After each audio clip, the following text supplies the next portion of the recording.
ஆயிரத்தில் ஒருவன் பற்றி பேச சொல்லியிருக்காங்க. எனக்கு என்னவோ பேசவே தோணலை.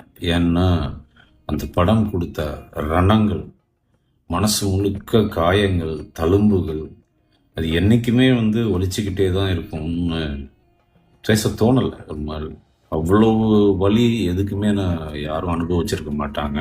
ஆயிரத்தில் ஒருவன் படம் ஆரம்பிக்கும்போது அது ஒரு புது எக்ஸ்பீரியன்ஸா ஜனங்களுக்கு கொடுக்கணும் அப்படின்னு நினைச்சேன். ஆரம்பிச்ச உடனே எனக்கு ஒரு மிக நல்ல விஷயம் புரிஞ்சது. அதுல இன்வால்வ் ஆன ஆக்டர்ஸ், டெக்னீஷியன்ஸ் எல்லாருமே உயிரை கொடுத்து உழைக்கிற ஒரு நல்ல டீம், ஒரு கோல்டன் டீம் கிடைச்சாங்கன்னு புரிஞ்சும் போது ரொம்ப ரொம்ப ரொம்ப சந்தோஷப்பட்டோம். எல்லாரும் சேர்ந்து உழைக்க உழைக்க உழைக்க அது எவ்வளவு கஷ்டம்னு புரிஞ்சுது நல்லா. இருந்தாலும் ஒரு ஒரு நாளும் ஒரு போராட்டத்தோட, பாம்புகள் கூட, தேள்கள் கூட, அப்புறமா அந்த லீச்னு சொல்லுவாங்க, அட்டைகள் கூட, எவ்வளோ கஷ்டத்துக்கு நடுவுல ஒரு ஒரு நாளும்